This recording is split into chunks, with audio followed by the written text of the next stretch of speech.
Bonjour à tous. La Bible dit que Dieu a choisi Jérusalem. Mais pourquoi Dieu a-t-il choisi Jérusalem?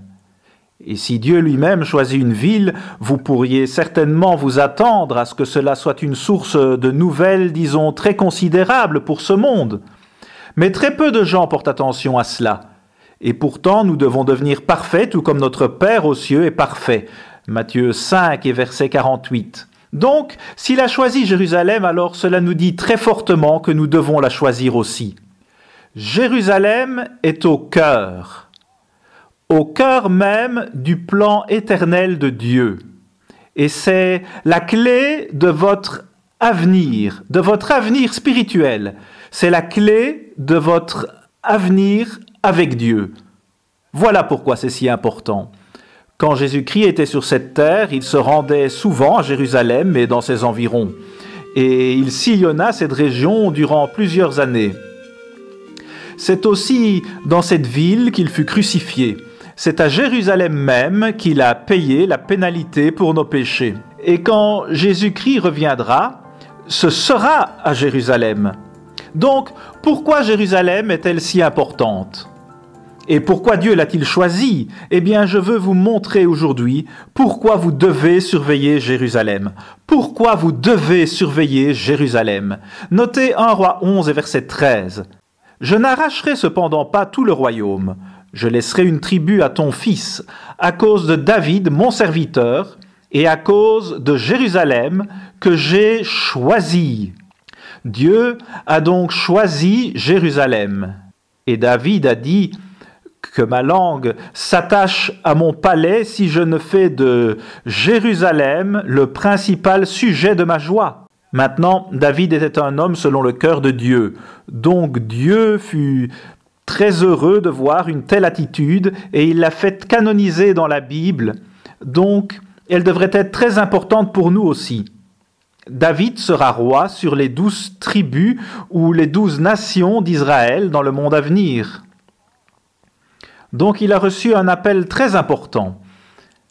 Mais les croyants de la Bible placent-ils vraiment Jérusalem au-dessus de leur joie principale? Notez le psaume 137 et le verset 5. « Si je t'oublie, ô Jérusalem, que ma droite m'oublie. » Verset 6, « Que ma langue s'attache à mon palais si je ne me souviens de toi, si je ne fais de Jérusalem le principal sujet de ma joie. » David avait vraiment une passion pour Jérusalem et elle était la première de toutes ses joies.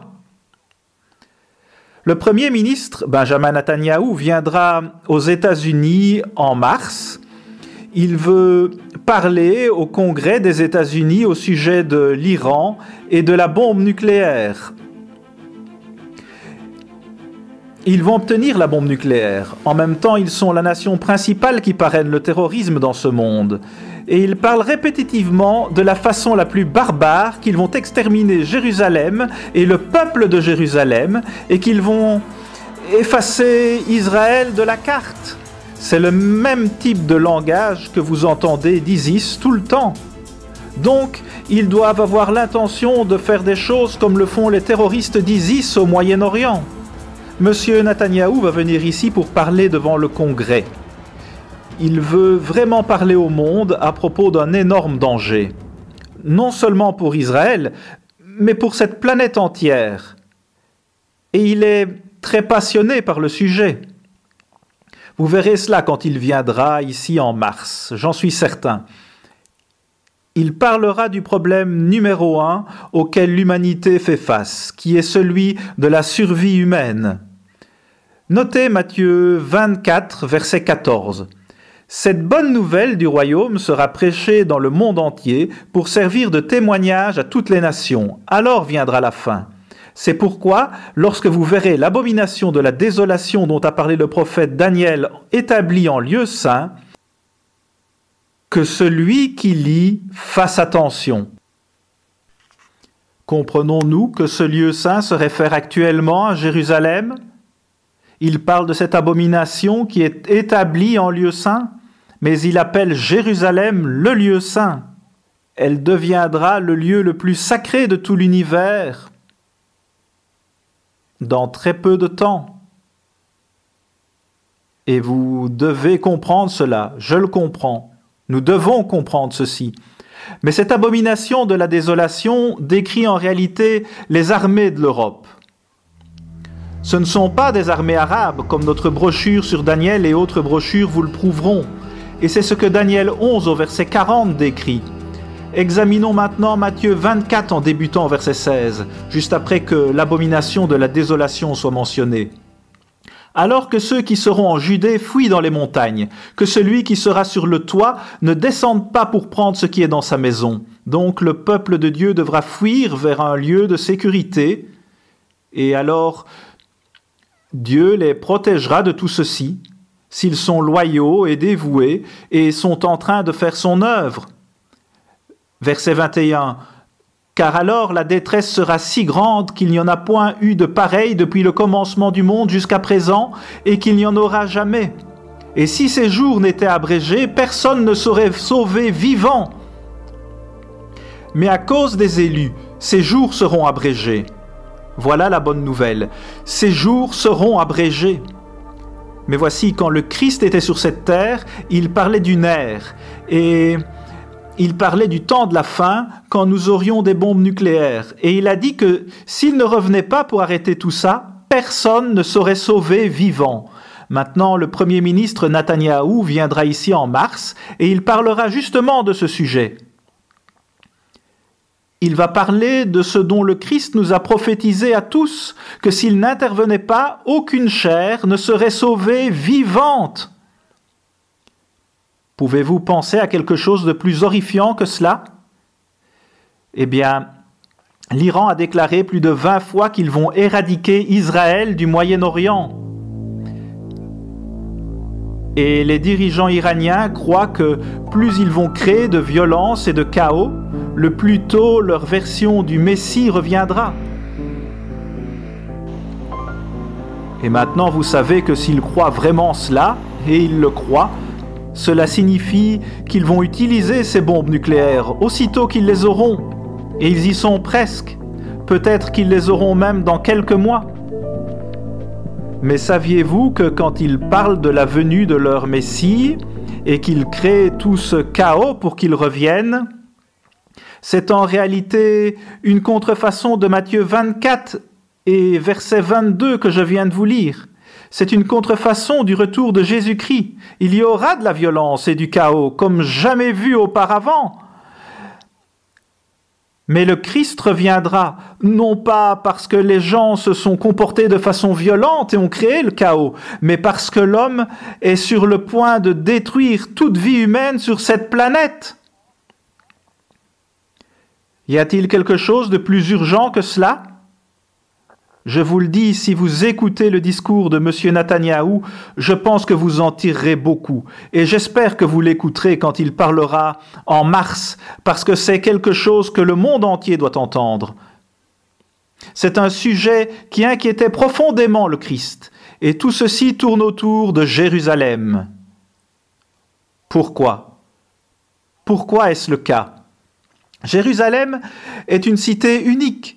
Dieu ne parle d'aucune autre ville dans la Bible comme il parle de Jérusalem, et il en parle tout au long de la Bible. Pourquoi? Pourquoi Jérusalem est-elle si importante? Pourquoi Dieu a-t-il choisi Jérusalem? Et cela vous dit pourquoi vous devez surveiller Jérusalem. Voici la version de Luc de l'abomination de la désolation. Luc 21, versets 20 et 21. Lorsque vous verrez Jérusalem investie par des armées, sachez alors que sa désolation est proche, alors que ceux qui seront en Judée fuient dans les montagnes, que ceux qui seront au milieu de Jérusalem en sortent, et que ceux qui seront dans les champs n'entrent pas dans la ville. Donc ici, Luc nous dit aussi que le peuple de Dieu doit fuir. Ils vont fuir, et ceci se produit après que le roi du Nord, où l'armée européenne ait conquis le roi du Sud, l'islam radical dirigé par l'Iran. C'est après qu'ils encerclent Jérusalem avec leur armée, et c'est actuellement un signe. Dieu dit pour tout son peuple d'aller quelque part où Dieu les protégera, et Dieu leur montrera où en ce temps-là. Maintenant, tout ceci est prophétisé dans votre Bible, et pourtant pour beaucoup de gens cela semble étrange, mais la plupart de ces paroles que je vous ai lues jusqu'à présent proviennent directement de la bouche de Jésus-Christ lui-même. Donc elles sont certainement importantes pour chacun de nous, et vous devez surveiller Jérusalem. Il y a une raison physique pour le faire, comme vous pouvez le voir ici, mais il y a aussi une raison spirituelle fabuleuse pour le faire. Dieu dit que si vous surveillez Jérusalem et savez ce qui se passe et connaissez le plan de Dieu, eh bien, Dieu vous protégera de ce qui s'en vient sur cette terre. Et ça s'en vient, à moins que les hommes ne se repentent, et il n'y a aucune indication que cela se produira. Aucune, et nous sommes déjà en très grande difficulté. Notez le verset 22, « Car ce seront des jours de vengeance pour l'accomplissement de tout ce qui est écrit. »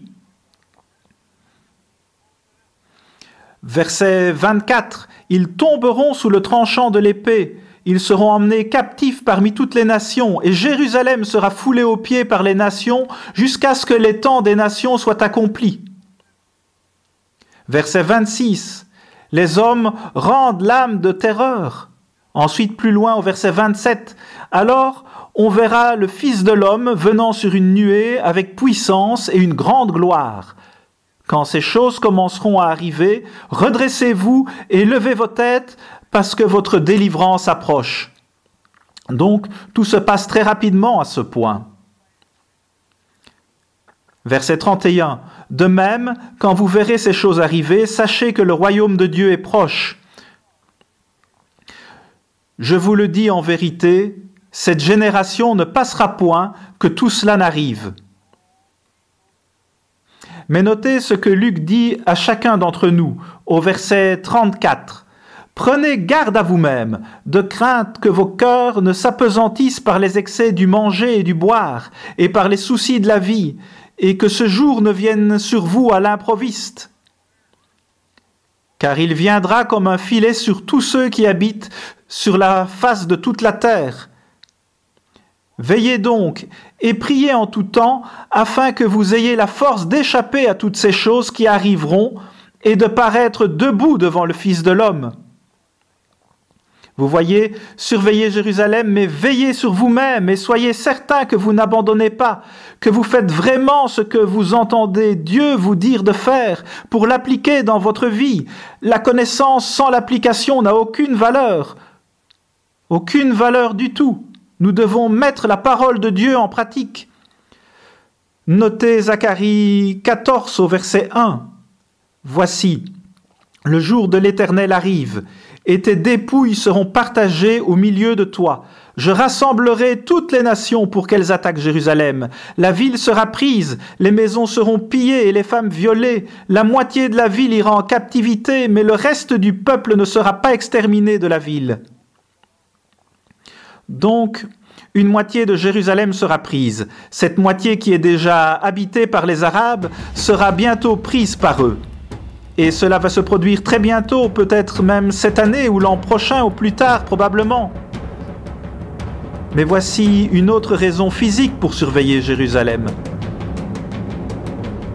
Parce que vous pouvez voir cela alors, lorsque la moitié de Jérusalem tombera, il y aura ensuite une réaction en chaîne et ça vous donne vraiment une révélation de la prophétie accomplie. La puissance européenne s'installe peu après et elle conquiert l'islam radical. Mais notez ce que j'ai écrit dans ma brochure « Jérusalem selon la prophétie ». Considérez ceci. Le jour de l'Éternel et la dispute sur la moitié de Jérusalem sont présentés dans le même contexte. C'est parce que quand la moitié de Jérusalem va en captivité, cette crise déclenche une série d'événements qui mènent au retour de Jésus-Christ. quand la moitié de Jérusalem est emmenée captive, c'est comme le premier domino qui tombe, menant au retour du Christ pour combattre contre toutes les nations à Jérusalem. Tout ceci commence et se termine à Jérusalem. En d'autres mots, la dispute actuelle sur Jérusalem-Est est un signal fort que le jour de l'Éternel est presque là. C'est un signe que nous pouvons lire et comprendre et voir où nous en sommes selon la prophétie biblique. Et c'est un autre point qui est très important parce que si vous surveillez Jérusalem, vous allez comprendre ce qui se passe dans la prophétie biblique.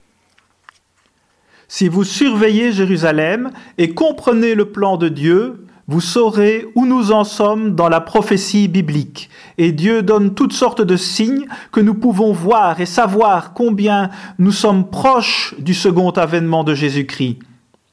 Et combien nous sommes proches de certains problèmes si terrifiants que le Christ devra revenir personnellement et mettre fin à tout cela lui-même. Et ensuite, bien sûr, vous pouvez lire dans Zacharie 4, versets 3 et 4, ce qu'il mentionne juste après que cette moitié de Jérusalem est prise et quelques autres événements que Jésus-Christ reviendra sur cette terre et ses pieds se poseront ce jour-là sur le mont des Oliviers à Jérusalem. Et de là, il commencera à régner sur la terre. Mais maintenant, jetons un coup d'œil à la raison spirituelle pour laquelle vous devez surveiller Jérusalem. La raison spirituelle. Et c'est la plus importante de toutes. Zacharie 1, verset 17. Crie de nouveau et dit, « Ainsi parle l'Éternel des armées. Mes villes auront encore des biens en abondance. L'Éternel consolera encore Sion. Il choisira encore Jérusalem. » Voyez, maintenant, Dieu dit que Jérusalem est sur le point de devenir le siège central de toute cette terre. Mais ce n'est pas tout. Il continue pour la décrire comme devenant le quartier général de l'univers entier. Dieu a choisi Jérusalem. Et c'est là qu'il sera pour toute l'éternité, juste là, à Jérusalem. Bien sûr, il pourra se déplacer sur toute la terre et dans l'univers, mais son quartier général sera juste là, à Jérusalem. Notez ce qu'il dit dans Ésaïe 2, verset 3. Des peuples s'y rendront en foule et diront « Venez et montons à la montagne de l'Éternel, à la maison du Dieu de Jacob, afin qu'il nous enseigne ses voies et que nous marchions dans ses sentiers. Car de Sion sortira la loi et de Jérusalem la parole de l'Éternel.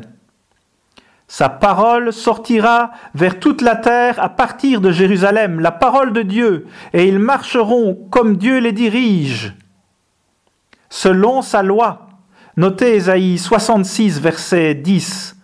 C'est presque le moment de commencer à se réjouir. Réjouissez-vous avec Jérusalem. Faites d'elle le sujet de votre allégresse.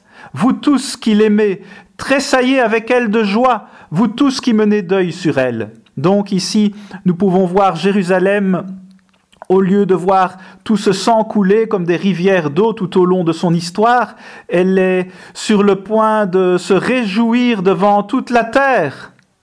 Et la terre entière la verra et apprendra à se réjouir avec elle. Quelle époque joyeuse ce sera! Le verset 11 parle d'une abondance de gloire. Notez ensuite le verset 13 où il dit « Comme un homme que sa mère console, ainsi je vous consolerai, vous serez consolés dans Jérusalem. Tout le monde, la terre tout entière, où les habitants de la terre regarderont vers Jérusalem. Et Jérusalem va réconforter cette terre. Regardez toute la souffrance, la misère et la violence et les meurtres qui se produisent au Moyen-Orient aujourd'hui.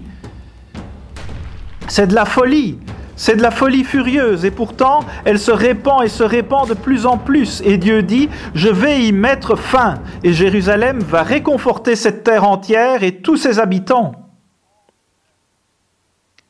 Maintenant, ça c'est une prophétie merveilleuse pour chacun d'entre nous. Tout le monde regardera vers Jérusalem, mais il ne regarde certainement pas vers Jérusalem aujourd'hui pour être réconforté. Tout ce que vous voyez n'est qu'une série d'épreuves et de tests et de la misère de différentes manières à cause de la violence partout au Moyen-Orient. Et ça empire continuellement. Et du verset 14 au verset 16, il parle du Christ qui revient au milieu des flammes de feu. Ensuite, dans le verset 2 de Joël 3, « Je rassemblerai toutes les nations, et je les ferai descendre dans la vallée de Josaphat. Là, j'entrerai en jugement avec elles, au sujet de mon peuple, d'Israël, mon héritage, qu'elles ont dispersé parmi les nations, et au sujet de mon pays, qu'elles se sont partagées. Dieu va rassembler toutes les nations. Et où va-t-il les rassembler? Eh bien, vous pouvez continuer à lire et voir où il les rassemblera. Dans la vallée de Josaphat. Et elle se nomme la vallée du Cédron aujourd'hui. Cela signifie le jugement de l'Éternel. Et notez ce qu'il dit. Vous pouvez le lire dans Apocalypse 14, versets 19 et 20. Et l'ange jeta sa faucille sur la terre, et il vendangea la vigne de la terre, et jeta la vendange dans la grande cuve de la colère de Dieu. Et la cuve fut foulée hors de la ville, et du sang sortit de la cuve jusqu'aux morts des chevaux, sur une étendue de 1600 stades. 1600 stades signifie 300 kilomètres. La vallée de Josaphat, qui coule jusqu'à Jérusalem, s'étend sur 300 kilomètres, et cette vallée sera remplie de sang jusqu'aux morts des chevaux. Pouvez-vous imaginer quelque chose comme ça? Pourquoi n'entendons-nous pas parler plus de ceci aujourd'hui? Ceci parle des temps dans lesquels nous vivons en ce moment. Tout ceci s'accomplit. C'est ce dont M. Netanyahou va parler devant le Congrès américain en mars. Et j'espère que beaucoup de gens écouteront ce message parce que ce sera un puissant avertissement.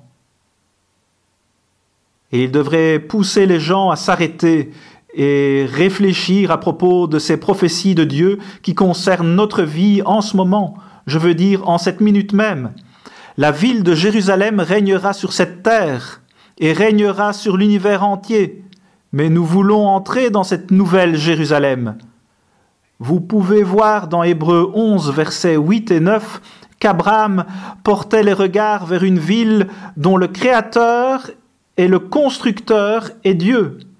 Il regardait même au-delà du millénium, vers la nouvelle Jérusalem que Dieu le Père amènera sur cette terre. Quand il n'y aura plus d'hommes et quand tout le monde rentrera dans sa famille. Et Dieu le Père établira son trône ici sur la terre avec Jésus-Christ. Et ils régneront sur la terre et l'univers pour toute l'éternité.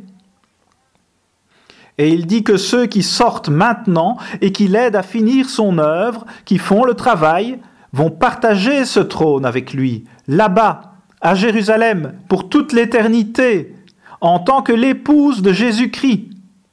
Qu'est-ce qui pourrait être plus merveilleux que cela? Que pourrait-il y avoir de plus merveilleux? Eh bien, vous pouvez voir que la Sainte Jérusalem est décrite dans l'Apocalypse, là où je parlais de ceci avec vous. Et ce sont les plus merveilleuses nouvelles que vous pouvez possiblement entendre. La nouvelle Jérusalem s'en vient sur cette terre. Et Dieu a choisi Jérusalem. Et la Jérusalem d'en haut est notre mère à tous. Mais Dieu a choisi Jérusalem pour devenir la capitale de la terre entière quand le Christ régnera durant le millénium de 1000 ans. Et puis, après cela, et le dernier grand jour, Dieu le Père viendra avec son trône ici sur cette terre et il régnera sur l'univers entier de là, pour toute l'éternité. Et il amènera tous les humains qui le désirent dans sa famille et ils auront son apparence et agiront exactement comme il le fait. À la semaine prochaine, ici Gérald Fleury, au revoir mes amis.